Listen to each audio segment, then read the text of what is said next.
I'm telling you, this is the nicest thing I've ever owned. Brand new, all the bells and whistles. This thing is pristine. Nice, good for you, man. About time you got that upgrade. Right? Anyway, I've got some Alfonso business to attend to, but I'll catch you later, yeah? Sounds good.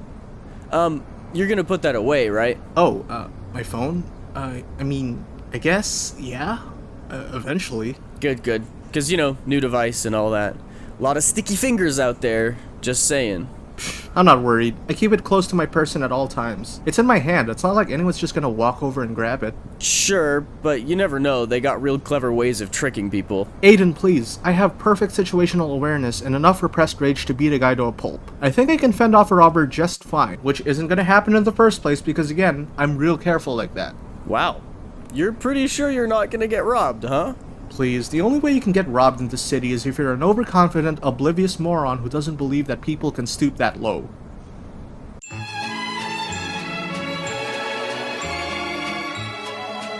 I know I'm not the first person ever to get robbed blind out on the streets, but the way this all happened is so frustratingly stupid. I just really need to talk about it. Granted, a lot of the stupidity is on my part, so this is probably less of a vent and more of me beating myself up for being dumb. In fact, I'm gonna put a blunder counter at the top of the screen so we can count just how many times I fucked up in the story. Reliving it is definitely gonna be annoying, but hopefully you'll get a laugh out of this video, so glass half full. For context, I live in the Philippines, specifically in its capital, Manila, where fishball vendors, out-of-touch nepo babies, and yes, pickpockets run amok. I wouldn't say it's the most dangerous place on earth, but it's not somewhere you want to keep your guard down. Every day there's a whole new scheme or MO, and most of the time you don't see it coming until it's too late. So it's generally advised that any valuables you have stay hidden, and you don't even give people the impression that you're carrying nice things, whether it's through how you look or how you act. Now, I myself am not one to indulge in fancy things. It's worth noting that growing up, nearly every phone I had was either a hand-me-down or a serviceable budget phone from a company you've never heard of. Not that this was a problem, mind you. I fully understand my parents' financial situation, and I don't really feel comfortable asking for shiny, expensive stuff when I don't have a job myself. Granted, I am still in college, but I'm at that age where if I want something, I could work for it myself. And as you can imagine, being a part-time content creator pays peanuts. But my dad had to renew his carrier plan that year, and it came with a free device. His current phone was still pretty fresh, so he asked if I wanted a brand new iPhone 15 in yellow. And I said, fuck yeah. And let me tell you, this was the nicest thing I had ever owned. The machined aluminum, frosted glass back, dynamic island. I had never owned a piece of tech this premium in my entire life. And I was getting it brand new only a couple months after its release. This was a big deal for me. So naturally, I promised myself I'd take good care of the thing. I got it a nice case, a tempered glass protector. I took care of it like it was my baby. But despite my best efforts, I wouldn't have that thing for even a whole year before it was ripped away from my dainty little fingers. And it's all because of my hubris. This was in November of 2024. The holidays are creeping up, and let's just say people are getting more and more desperate to make some cash for the season. This was a typical morning for me, following the same route to school as I have for the past year and a half. Now, I usually take a Jeep to get around. For those who don't know, one of our modes of public transportation is the Philippine Jeep, which is like a bus, but worse. We sit on benches lined along the sides of the vehicle, shoulder to shoulder with complete strangers so the driver can squeeze every last bit of profit he can out of his route. The commute to and from campus can be really grueling, so it's really important for me that I have music on when I'm on the move.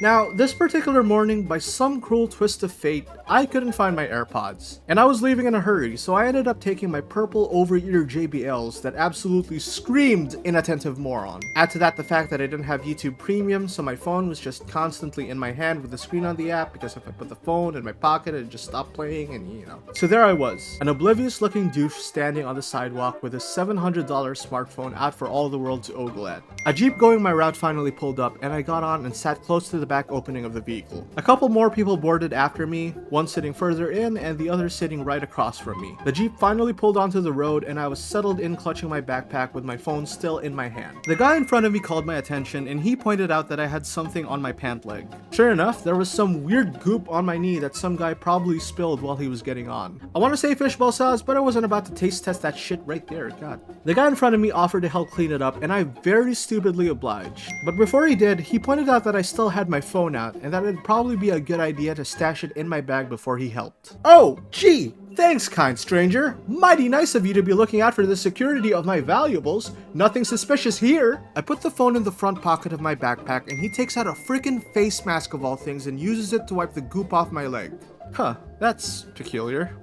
Oh really? You think so? The guy finishes wiping up, so I thank him, and rather strangely he calls a stop and gets off. I didn't think much of that whole interaction, you know, like a dumbass. But then someone sitting further down the Jeep called my attention and was like, hey, that last guy was acting pretty sus. You might want to check if your phone's still there. I opened my backpack's front pocket and reached inside, and to my utter horror, it wasn't there. Holy fuck, it wasn't there. Shit, fuck, tits, I'm screwed. Holy fuck! The guy who called my attention could clearly see I was in distress and was like, you could probably still catch up to him. He can't have gone too far. And in a panic, my brain was like, right, yes, fuck, go after him. Good plan. Yes, yes, yes, yes. So I called for a stop and hopped off the Jeep to go after the fucker. Hey, get back here! I darted down the street towards where the last guy got off, but it was obviously too late. This guy was gone like the wind. My mind was still processing what the fuck just happened, and I was left a shaking mess wandering along the avenue. I stopped a random stranger, again, like a dumbass, and asked if I could borrow their phone so I could call home and tell my mom about the situation, which the guy understood and happily obliged. I wasn't exactly looking forward to telling my parents I had lost an expensive device they gifted me, especially with them being all like, I say, if you don't put that confounded device somewhere safe, them crooks is gonna have a field day with you. But my mom could tell I was in distress and was more sympathetic, thankfully. So I just had to get through the rest of the day and get home safe without a phone. This is taking too long! Luckily, I got past the day with no problem, and before I knew it, I was on my way home. But it wasn't until the commute home where I made another chilling realization. Well, after the guy who supposedly stole my phone got off the Jeep, my headphones were still playing music. And looking back, the guy who pointed out that my phone might have been stolen was also the one who encouraged me to give chase. And that's when it hit me. And my heart fucking sank. The guy who got off the Jeep didn't have my phone. He was in cahoots with the other guy still in the vehicle with me. That guy put the goop on my pants. He lifted my phone when he saw me put it in my bag, and he got me to chase after his partner while he got away with my phone.